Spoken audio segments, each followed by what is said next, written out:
મમ અંગાની એટલે કે મારા અંગો।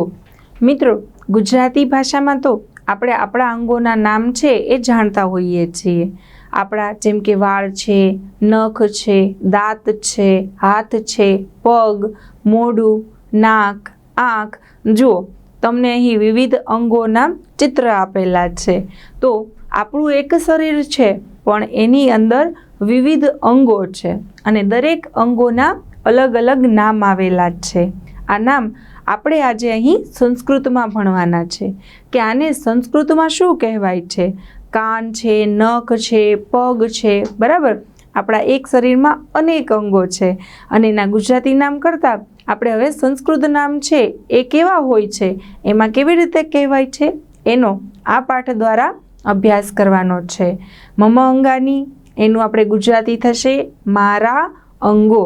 તમે અહીં અ પછી જોઈ રહ્યા છો એ અંગ છે। અંગ છે એ અનુનાસિક વર્ણ છે। આ અનુનાસિક વર્ણ આપણે સંસ્કૃતમાં અલગથી લખાય છે।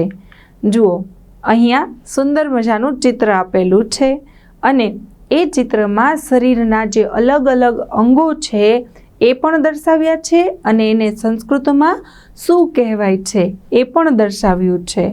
જેમ કે વાળ છે તો એને કહેવાશે કેશાહા। આપણે વિસર્ગનું ઉચ્ચારણ છે એ શુદ્ધ અને સ્પષ્ટ રીતે કરવું જોઈએ। ત્યાર પછી નાસિકા, નાસિકા એટલે કે નાક। ઓષ્ઠઃ, ઓષ્ઠઃ એટલે કે હોઠ। દંતાહા, દંતાહા એટલે કે દાંત, જે આપણા ખૂબ ચાવવા માટે ઉપયોગી છે। ત્યાર પછી જીભ, તો એને કહેવાશે જીહવા સંસ્કૃતમાં।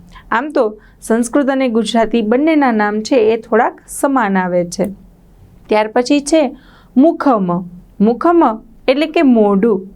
ચરણઃ એટલે કે પગ, ચરણ। ત્યાર પછી મુખમ, મુખમ એટલે પણ પાછું મોઢું। નેત્રમ, નેત્રમ એટલે કે આંખ। કર્ણઃ એટલે કે કાન। હસ્તઃ એટલે કે હાથ અને કરતલમ એટલે હથેળી। જો આ આપણો હાથ છે, પરંતુ અહીંયા જે આપેલી છે એને હથેળી કહેવાશે અને સંસ્કૃતમાં તેને કરતલમ કહેવાશે। ત્યાર પછી ઉદરમ, ઉદરમ એટલે કે પેટ। પાદઃ એટલે કે પગ। ત્યાર પછી આપણે ગ્રીવા એટલે કે ડોક। તો અહીં તમે જોઈ શકો છો કે શરીરના વિવિધ અંગોના આપણે ચિત્ર સહિત નામ આપેલા છે। એ નામ આપણે પાકા કરવાના છે, યાદ રાખવાના છે। અહીં જે અન્ય આપણે જોઈએ તો દંતાહા અને ઓષ્ઠઃ। હોઠ છે એને સંસ્કૃતમાં ઓષ્ઠઃ કહેવામાં આવશે। દાંત છે એને દંતઃ કહેવાય, પણ એક દાંત તો હોય નહીં, ઘણા બધા દાંત હોય છે, એટલા માટે અહીં એને દંતાહા એવો બહુવચનનો શબ્દ લેવામાં આવ્યો છે। જ્યારે આપણે સરસ મજાની સ્માઇલ કરીએ છીએ ત્યારે આપણા દાંત દેખાતા હોય છે, એને સંસ્કૃતમાં શું કહેવાશે? દંતાહા। અને હોઠને ઓષ્ઠઃ।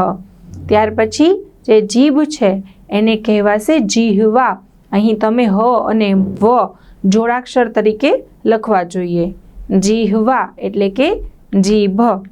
તો આ જે નામ છે એનું ગુજરાતી નામ સાથે આપણે અહીં લખેલો જોઈએ કે જેથી કરી અને આપણે યાદ રાખવામાં સરળતા રહે। શરીરના વિવિધ અંગો છે એ વિવિધ રીતે આપણે ઉપયોગી છે, પરંતુ માત્ર અહીં પ્રાથમિક માહિતી આપવામાં આવેલી છે સંસ્કૃતમાં કે જે નામ છે એને સંસ્કૃતમાં કેવી રીતે લખાશે, કેવી રીતે બોલાશે।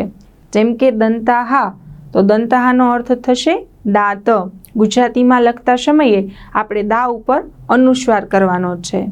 ત્યાર પછી છે ઓષ્ઠ, ઓષ્ઠ એટલે હોઠ। લલાટમ, લલાટમ એટલે કે કપાળ। નેત્રમ, નેત્રમ એટલે કે આંખ, નેત્રમ એટલે કે આંખ। નાસિકા, નાસિકા એટલે કે નાક। ત્યાર પછી જીહવા, જીહવા એટલે કે જીભ। ત્યાર પછી મુખમ, તો મુખ અથવા મોઢું પણ તમે લખી શકો છો। વક્ષઃ એટલે કે છાતી। ઉદરમ એટલે કે પેટ। પાદઃ એટલે કે પગ અને ચરણઃ એટલે કે પગનો પંજો। આખો જે આપણો પગ છે એને પાદઃ કહેવાશે, પરંતુ પગનો જે છેલ્લો પંજો છે એને ચરણઃ કહેવાશે, એના માટે પગનો પંજો. કરતલમ, કરતલમ એટલે કે હથેળી. કરહ, કરહ એટલે કે કોણીનો નીચેનો જે ભાગ છે, આપણો જે હાથ છે એને કરહ કહેવાશે. કોણીથી લઈ અને અહીંયા આપણા પંજા સુધીનું છે એને કરહ કહેવાશે.